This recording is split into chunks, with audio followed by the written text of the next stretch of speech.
মুখের লাবণ্য ধরে রাখতে কে না চায়। অনেক নারী নিজেকে আকর্ষণীয় করতে নানা ধরনের ফেসিয়াল বা রূপচর্চা করে থাকে। তবে এই ফেসিয়াল যদি কোনো মারাত্মক রোগের কারণ হয়, তাহলে সম্প্রতি ফেসিয়াল করাতে গিয়ে HIV ভাইরাসে আক্রান্ত কিছু নারী। নেটিজেনদের প্রশ্ন, যৌনবাহিত রোগ কিভাবে রূপচর্চা করতে গিয়ে ছড়ায়। 3 নারী একই স্পাতে ভ্যাম্পায়ার ফেসিয়াল করিয়েছেন, হয়েছেন এইডস আক্রান্ত। আসুন জেনে নেওয়া যাক ঘটনার আদ্যোপান্ত।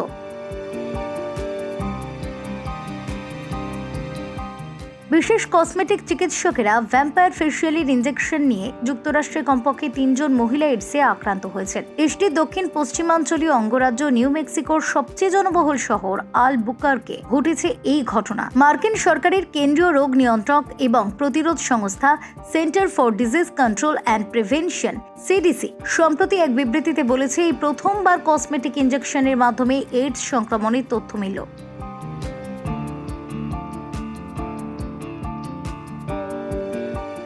জানা গিয়েছে, স্পাটির কোনো লাইসেন্স ছিল না। 2018 সালে নিউ মেক্সিকোর এই স্পা সেন্টার বন্ধ করে দেয় প্রশাসন। বর্তমানে জেল হাজতে রয়েছেন মালিক। এরপর যখন ওই স্পায়ের এক নারী গ্রাহকের এইডস সংক্রমণ ধরা পড়ে, তখনই প্রশাসন নড়ে চড়ে বসেন। মুখে রক্ত মেখে ভ্যাম্পায়ার ফেসিয়াল করিয়েছিলেন তিনি। চাঞ্চল্যকর বিভিন্ন তথ্য উঠে আসে তদন্তে।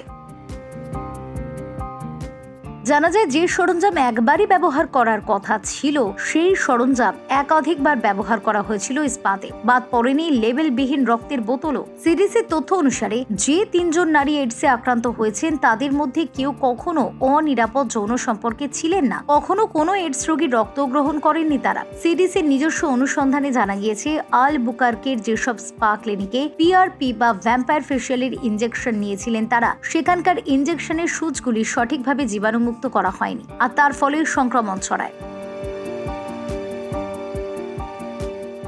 আক্রান্ত 3 নারীর মধ্যে 2 জনের দেহে 2018 সালে এইডস শনাক্ত হয়েছিল। সেই সময় এই যে 2 স্পা ক্লিনিকে তারা ইনজেকশন নিয়েছিলেন, সেগুলি বন্ধ করে দেওয়া হয়েছিল। কিন্তু সম্প্রতি ফের আরও একজন ভ্যাম্পায়ার ফেসিয়াল করিয়ে এইডসে আক্রান্ত হওয়ায় ফের সেই অনুসন্ধান কার্যক্রম চালু হয়েছে।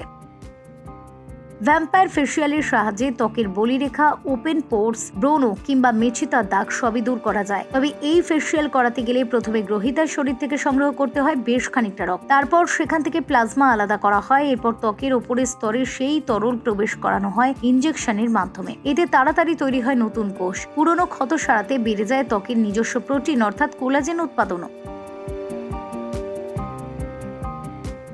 কিন্তু এই ফেসিয়ালে ইনজেকশনের ব্যবহার করা হয়, তাই পরিচ্ছন্নতার বিষয়ে সতর্ক হওয়া জরুরি, নয়তো ঝুঁকি থেকে যায় এইডসের মতো রোগে আক্রান্ত হওয়ার।